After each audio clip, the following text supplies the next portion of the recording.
इस वक्त सीरियल पति ब्रह्मचारी की कहानी के केंद्र में खड़ा है।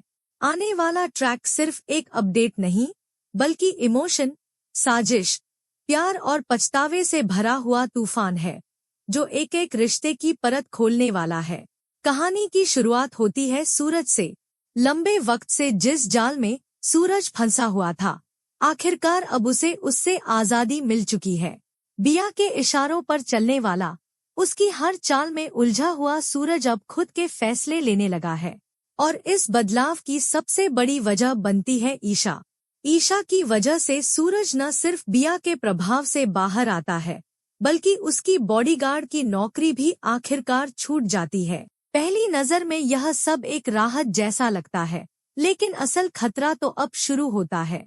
जहां एक तरफ सूरज खुद को आजाद महसूस कर रहा होता है, वहीं दूसरी तरफ ईशा और काव्या की जिंदगी पर खतरे के बादल घिर आते हैं। काव्या, जो पूरे घर की जिम्मेदार बहू है, शादी के माहौल में सबके लिए खाना बना रही होती है। खुशी का माहौल, रिश्तों की हलचल और रसोई में व्यस्त काव्या। उसे अंदाजा भी नहीं होता कि उसी रसोई में उसकी जिंदगी का सबसे डरावना पल उसका इंतजार कर रहा है। इधर बिया का दिल बदले की आग में जल रहा होता है।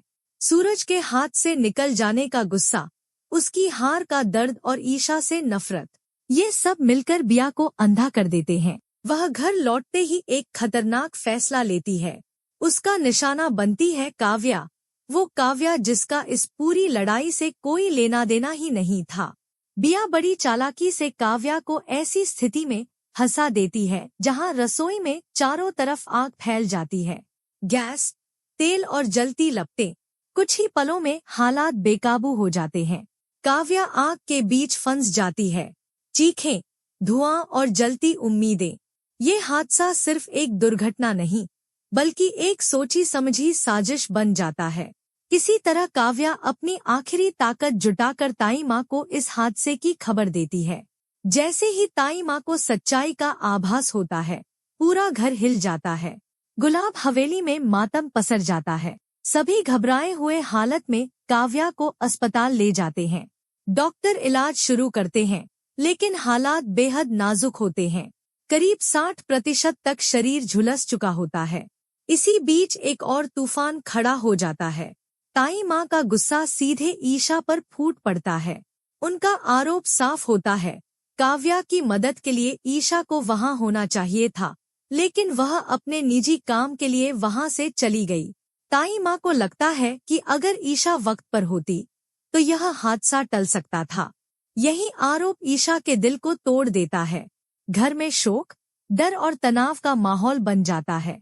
लेकिन इन सबके बीच एक इंसान ऐसा भी है, जो टूटकर भी मजबूती से खड़ा रहता है। आरव, काव्या का पति आरव, जो पहले कई बार उलझनों में नजर आया था, अब अपने प्यार की सच्चाई साबित करता है। अस्पताल में काव्या की हालत देखकर वह एक पल के लिए भी पीछे नहीं हटता। जले हुए शरीर, बदला हुआ चेहरा, इन सब के बावजूद आरव काव्या का हाथ नहीं छोड़ता। यही काव्या को एहसास होता है कि उसका रिश्ता सिर्फ जिम्मेदारी नहीं, बल्कि सच्चे प्यार पर टिका है। दर्द के बीच, जलन के निशानों के बीच, आरव की मौजूदगी उसे जिंदगी से फिर जोड़ देती है। यह ट्रैक सिर्फ हादसे का नहीं, बल्कि उस प्यार का भी है जो हालात से नहीं डरता। दूसरी तरफ गुलाब सिंह भी धीरे धीरे सच्चाई को समझने लगते हैं। उन्हें एहसास होता है कि बिया के दिल में आज भी सूरज के लिए भावनाएं जिंदा हैं। बार बार सूरज के करीब जाने की उसकी कोशिशें, उसके बहाने, अब सब साफ नजर आने लगता है। इसी गलतफहमी और शक के चलते गुलाब सिंह बड़ा फैसला लेते हैं। वह सूरज को अपनी निगरानी से आजाद कर देते हैं और उसकी बॉडीगार्ड की जिम्मेदारी भी उससे छीन लेते हैं। लेकिन सूरज के हटते ही हालात और बिगड़ जाते हैं। बिया का गुस्सा काबू से बाहर हो जाता है और वही गुस्सा काव्या की जिंदगी को आग में झोंक देता है। अब धीरे धीरे सच्चाई सामने आने वाली है। ईशा इस पूरे हादसे की तह तक जाने की कोशिश करेगी। सवाल यही है, क्या बिया का सच सबके सामने आएगा? और क्या ताई माँ को अपनी गलती का एहसास होगा? आने वाले ट्रैक में कहानी एक भावनात्मक मोड़ लेती है। काव्या की हालत में सुधार होता है। भले ही जख्म रह जाएं, लेकिन उसकी जिंदगी बच जाती है। ताई माँ को भी एहसास होता है कि गुस्से में उन्होंने ईशा के साथ नाइंसाफी की। पछतावे के साथ वह ईशा से माफी मांगती नजर आएंगी। यह ट्रैक रिश्तों की असली परीक्षा है, जहां नफरत जलाती है लेकिन प्यार बचा लेता है।